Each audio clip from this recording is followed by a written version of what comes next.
Oke guys, welcome back to Daily Charting with Toshi, di mana kita akan daily chart your favorite cryptocurrencies. Dan sekarang kita masuk ke DCWT sesi pertama. Di mana di sesi pertama ini fokus kita akan lebih ke Bitcoin, Ethereum, dan macroeconomics. Seperti yang kita bisa lihat di sini, cryptocurrency market ngepump sebesar 5%-an dalam 24 jam terakhir. Total market cap kembali ke angka 3,34 triliun US dollars, dan mungkin ya yang cukup menarik adalah Bitcoin dominance kembali turun sebesar 0,34%. Alhasil kita bisa lihat semua market hijau merona, tetapi untuk altcoins meronanya lebih lumayan ya, lebih mekar lah gitu ya. Kayak Ethereum kemarin itu dia ngepump sampai 10%. Sebentar, kayak Render juga kemarin ngepump 6%. AVAX dia ngepump, AVAX gak terlalu lah, cuma 2%-an ya. Tapi in general alts outperform pada hari ini ya. Nah, apa penyebabnya? Penyebabnya kemungkinan besar adalah dari 7 data kemarin. Ya, kita sudah bahas, kita sudah ingatkan 2 kali, DCWT 1 dan DCWT 2. Siap-siap ada kemungkinan terjadi volatility yang lumayan karena ada 7 ya. Sebenarnya 8, tapi 8 kan sama subuh udah kita bahas kemarinnya. Tapi kalau mau benar-benar secara teknisnya berarti ada 8 sih. 1 2 3, 4, 5, 6, 7, 8 ya. Mana yang bikin ngepump? Ya banyak teorinya lah ya. Tapi mungkin salah satu yang paling menariknya adalah data initial jobless claim, di mana dia better than expected, lebih rendah daripada forecast begitu ya. Mungkin dengan data ini market melihat bahwa wah, kondisi US makin membaik ya, kemungkinan untuk terjadi resesi semakin kecil. Begitu, which is good ya. Oke, itu kurang lebih ya bensin utamanya dari market. Karena kalau kita lihat Bitcoin sih belum kena support ya. Oke, langsung aja kita masuk dulu ke TA-nya. Untuk TA-nya Bitcoin PR-nya ya masih sama sih, MA20. Bertahan di atas dari MA20, kalau bisa mantul di atas dari MA20 begitu ya. Nah, apakah ini berarti udah selamat Bang? Ya, udah pasti bisa lanjut lagi ke atas. Masih belum ya, sebenarnya kalau kita mau lebih aman kita tunggu sampai Bitcoin membuat daily close di atas dari 99.000 begitu. Karena kalau dia sudah daily close di atas dan apalagi kalau signifikan, artinya strukturnya masih doing good ya, masih membuat higher high, higher low, higher high, higher low, higher high, higher low, higher high, dan higher low begitu. Nah, tapi kalau sampai dia mulai membuat suatu lower high di sini nih ya, dia gagal tembus. Nah, lower high itu seringkali bisa mengundang lower low. Nah, kalau aset yang dari higher high, higher low berubah menjadi lower low, lower high, apa yang terjadi? Itu adalah namanya pecah struktur ya. Resiko pecah struktur itu apa? Ya, kita bisa langsung aja lihat di sini ya. Apabila satu aset pecah struktur, kita ambil dulu dari ini deh ya, dari yang versi bearish ke bullishnya ya. Misalkan di sini kita bisa lihat dia membuat lower low, lower high, lower low, lower high. Nah, di sini mulai membuat suatu higher low. Nah, berarti pecah struktur kan? Dari lower low, lower high jadi higher low. Nah, higher low ini bisa mengundang reversal seperti di sini ya. Nah, kebalikannya bisa juga terjadi higher high, higher low, higher high, higher low, higher high, higher low. Nah, di sini mulai pecah struktur nih. Mulai terbentuk suatu lower high, lower low. Di sini sempat pecah lagi tapi sayangnya ke reject lagi oleh resisten dan jadi membuat lower low, lower high, lower low, lower high gitu. Nah, ini very basic. Ini buat lo yang sudah nonton TCI berkali-kali pasti udah hafal ya. Nah, tetapi banyak newbies sekarang. Jadi ya kita akan coba bahas lagi yang lebih mendasar lagi lah begitu ya, supaya para newbies bisa kebayang gitu ya.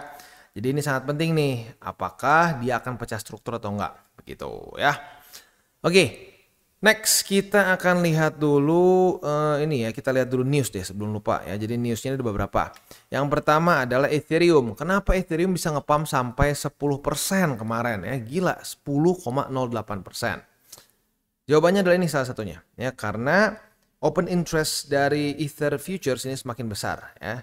Nah, kalau kita di sini ya, ini tercatat di CME ya, di Chicago Mercantile Exchange, di mana ini ada steady increase of footprint dari dari ETH futures ya. Sekarang itu CME ya menghold ya, atau memegang 2,5 miliar USD worth of ETH futures open interest ya.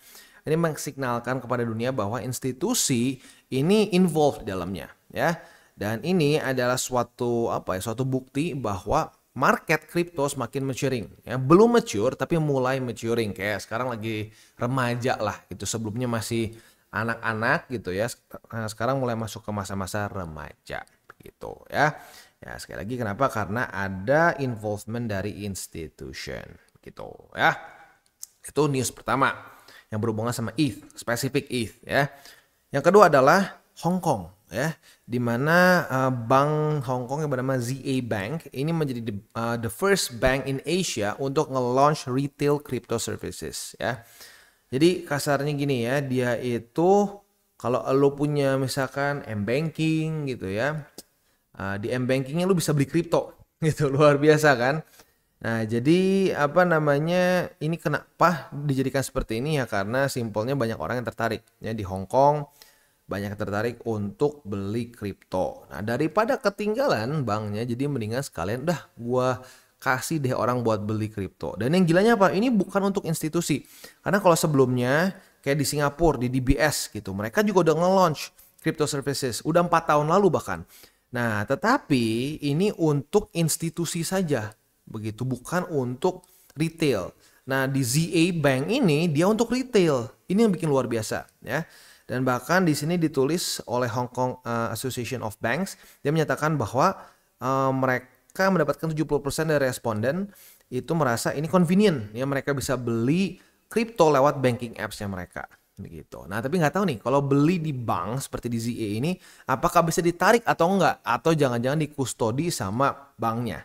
Ya kalau gue pribadi kalau misalkan harus dikustodi sama banknya sih mendingan gue beli di exchanger, udah gitu gue tarik sebenarnya.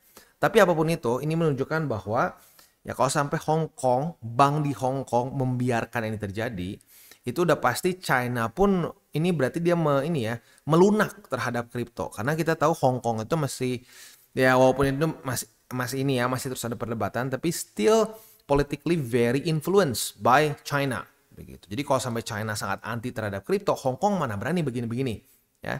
Tapi kalau Hong Kong mulai berani seperti ini, artinya China mulai melunak terhadap kripto. Luar biasa nih ya. Kemarin sempat ada judge yang bilang kripto itu komoditas. Sekarang bank di Hong Kong menyediakan retailers untuk bisa beli langsung dari bank. Wow, luar biasa ya.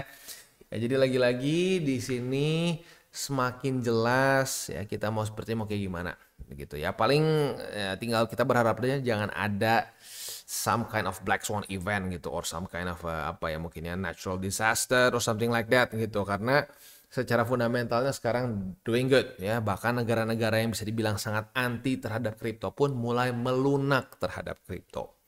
Mantap. Oke, sekarang kita masuk dulu ke economic calendar. Untuk economic calendar hari ini, hari Kamis, nggak ada apa-apa. Gue baru ingat kenapa initial jobless claim dipindahkan ke hari Rabu. Jawabannya adalah karena hari Kamis ini Thanksgiving. Gue lupa ya. Jadi tanggal 28 November ini Thanksgiving, nggak ada bintang 3, semuanya hanya bintang 2 dan bintang 1 saja. Jadi biasanya nggak terlalu ngaruh ke market.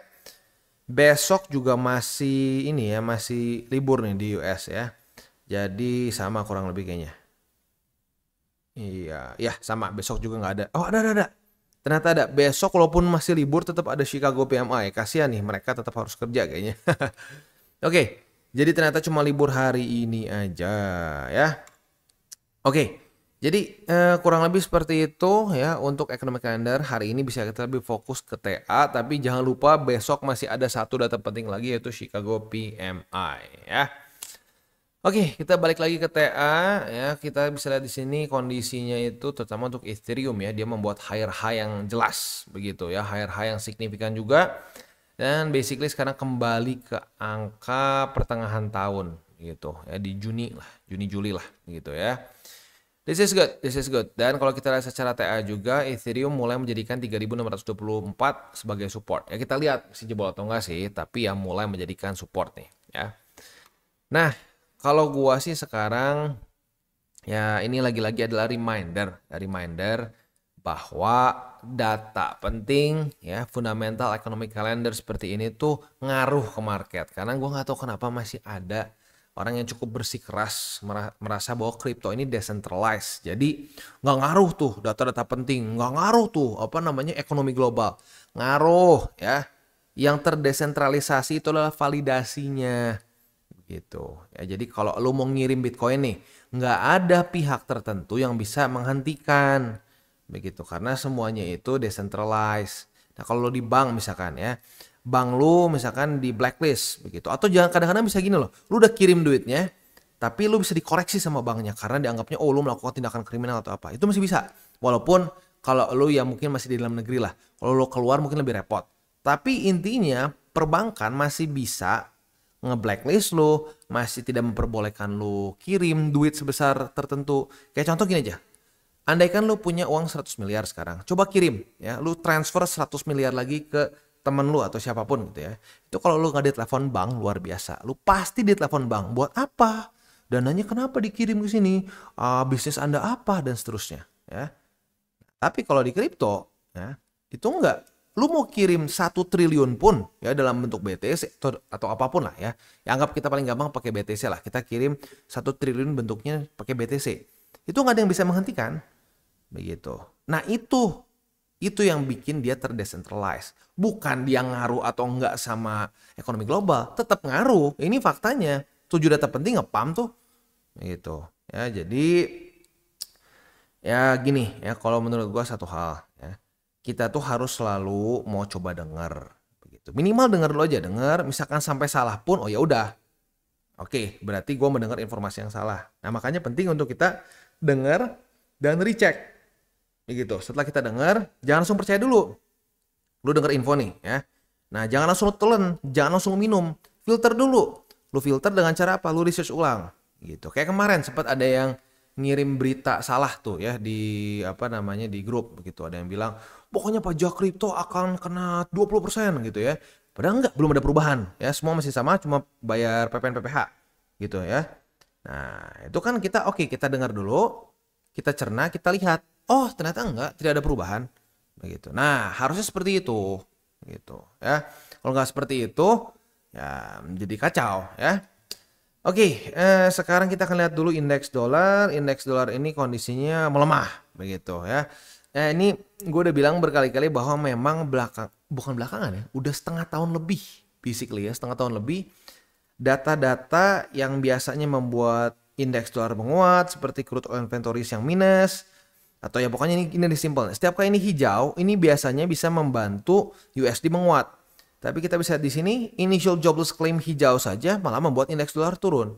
Jadi memang nggak tahu kenapa ya belakangan ini ya setengah tahun ke belakang tuh jadi random. Makanya kan gue udah bilang berkali-kali, gue sih nggak mau lagi lah tebak-tebakan ya. Wah ini datanya kalau ini hijau maka akan nggak, udahlah. Kita jadiin alarm ya. Kita jadiin alarm jam-jam penting ini udah keluar ya jangan paksain buka futures begitu karena bisa tidak sesuai dengan normalnya begitu ya. Sementara untuk Bitcoin dominance kan lanjut lagi turun nih. Ya kalau gua sih tetap mau mengingatkan satu saja ya. Please jangan sampai gila-gilaan. Maksudnya gila-gilaan tuh gimana bang? Jadi jangan beli alts. Bukan, boleh beli alts. Gue pribadi pun tetap akumulasi alts ya. Tetapi ya jangan sampai BTC-nya hilang semua begitu. Karena biasanya jadi penyakit tuh kalau kayak gitu. Kenapa? Ini menjadi sangat penting karena lagi-lagi balance sheet itu masih terus turun. Selama ini masih terus turun, possibility untuk terjadi seperti 2021 nih, ya kapitulasi Bitcoin dominance tuh cenderung kecil begitu. Ya dan sebenarnya gini loh, saat ini naik nggak akan langsung kayak 2021, enggak ya. Saat ini mulai naik balance sheet akan ada masa-masa transisi dulu. Nah gitu. Sama kayak presiden naik kan nggak langsung misalnya kepilih oke naik bye-bye yang dulu ditendang, enggak kan, ada masa transisi dulu. Nah sama di sini juga ada transisi ya, balance sheet mulai naik, liquidity mulai membaik di market. Nah Bitcoin dominance mulai turun, mulai lemah membuat lower low, lower high, lower low. Nah, jadi bahkan ke Bitcoin dominance aja dia membuat lower low, lower high. Begitu baru kapitulasi. Begitu. Jadi bahkan ya sekali lagi gue tekankan, di Bitcoin dominance aja dia membuat pola, ya, membuat struktur lower low, lower high.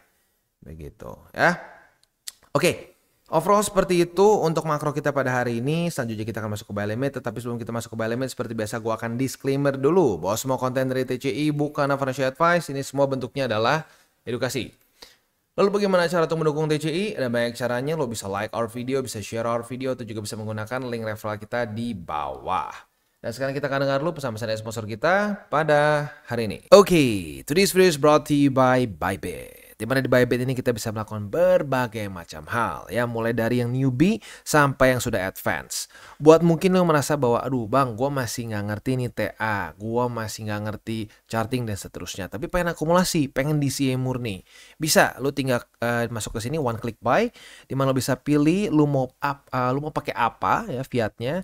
Lo tinggal pilih juga asetnya apa, ya. Misalkan lo pengen akumulasi BTC. Misalkan setiap hari Senin jam 7 pagi, misalkan gue pengen akumulasi BTC sebesar 100 ribu rupiah misalkan, ya. Lu bisa langsung lakukan di sini. Bisa peer to peer, bisa Dana, Bank BRI, dan lain-lain. Ini gila ya, bisa pakai BCA Mobile dan seterusnya. Jadi Bybit ini memang cocok banget buat orang-orang yang tinggal di Indo, ya. Bisa langsung pakai bank-bank yang memang sudah biasa kita pakai di Indo, ya. Nah, buat yang intermediate sampai advance juga di sini ada spot, nah, dan juga ada leverage tokens, dan tentu juga ada derivatives trading, di mana kita bisa menggunakan kontrak yang USDT maupun USDC. Jadi di sini lo bisa pakai USDC, ya, karena nggak semua exchanger bisa menerima untuk futuresnya pakai USDC, ya. Dan tentunya juga lo bisa earning bunga juga dari kripto lo dan lain-lain. Dan tentu juga di sini kita bisa melakukan copy trade, ya, di mana copy trade dari Bybit ini sudah cukup terkenal, ya, dan kita bisa mendapatkan keuntungan juga. First copy trade kita bisa ada protection 100 USDT loss coverage, ya, dan seterusnya, ya. Jadi buat lo yang tertarik bisa silakan pakai. Klik di link referral kita di bawah. Kita lanjut ke Bitcoin. Untuk Bitcoin kita sayangnya nggak dapat posisi futures lagi. Aduh, gimana bang, nggak dapat. Ya udah, belum rezeki. Kalau belum rezeki jangan dipaksain, karena kalau dipaksain biasanya jadi tai gitu, ya. Jadi untuk futures ya udah, ya, kita tunggu dulu aja sampai dia retest ke support atau resisten terdekat, ya. Oke, untuk posisi spotnya MA20 jadi buy limit pertama, ya, di 91.534, lalu di 89.851, dan di 87.216. Itu untuk posisi spot, untuk DCA gitu, ya. Untuk selanjutnya di Ethereum kita bisa di sini, sayangnya, ya, ini cukup menyebalkan. Kemarin lusa tanggal 26 November itu sudah terjadi retest pertama, ya. Sayangnya tanggal 27-nya nggak terjadi retest sebelum ngepam. Aduh, gimana bang? Ya udah, lagi-lagi belum rezeki. Kalau belum rezeki jangan dipaksa, ya. Memang kadang-kadang suka bikin sedih. Aduh, lumayan padahal bang kalau ini kena. Ya sudah, faktanya nggak kena, nggak ada setup, ya sudah, ya. Oke, selanjutnya adalah untuk posisi spot karena terjadi reclaim 3 resisten, maka dari itu buy limitnya yang pertama jadi di angka 3.624, lalu di 3.541, dan di 3.395. Ini adalah untuk DCA, ya, posisi spot. Oke, kurang lebih seperti itu untuk DCWT sesi pertama. Sebelum kita tutup, seperti biasa gue ingatkan 3 golden rules. Jangan pakai uang panas, jangan over leverage, berpikirlah jangka panjang. Dan mungkin kalau udah tiga-tiganya udah hatam nih, udah nempel di otak, ya. Yang ketiga adalah lo harus siap 2 arah. Jangan sampai lo cuma berpikir, oh gua bullish maka gua pokoknya semua skenario gue bull. Enggak, lo harus siapin kedua-duanya. Maka dari itu lo harus sensitif terhadap struktur, ya, terhadap berbagai macam indikator-indikator yang menunjukkan pelemahan tren, lagi bullish maupun bearish gitu. Jadi lo bukan menjadi seorang yang optimis, bukan menjadi seorang yang pesimis, tapi lo menjadi orang yang realis, ya. Oke guys, jadi itu adalah akhir dari segmen DCWT kita pada hari ini. Dan jangan lupa bagi kalian yang merasakan manfaat dari segmen ini, jangan lupa untuk share ke teman-teman kalian. Dan apabila lu pengen mensupport channel kita, ya, TCI, jangan lupa untuk menggunakan link referral kita di bawah. Nggak wajib, ya, tetapi apabila lu menggunakan link referral kita di bawah, ada macam-macam, ya, dari Bybit, Huobi, Maxi, toko kripto, dan banyak lagi, ya. Ya, walaupun nggak wajib, tapi kalau menggunakan link referral kita, lu secara langsung membantu perkembangan dari TCI. Dan satu lagi, jangan lupa juga untuk join Telegram group kita, di mana kita bisa ngobrol-ngobrol santai mengenai dunia cryptocurrency secara 2 arah. So, jangan lupa untuk like, subscribe, klik the bell icon, and see you on the next video.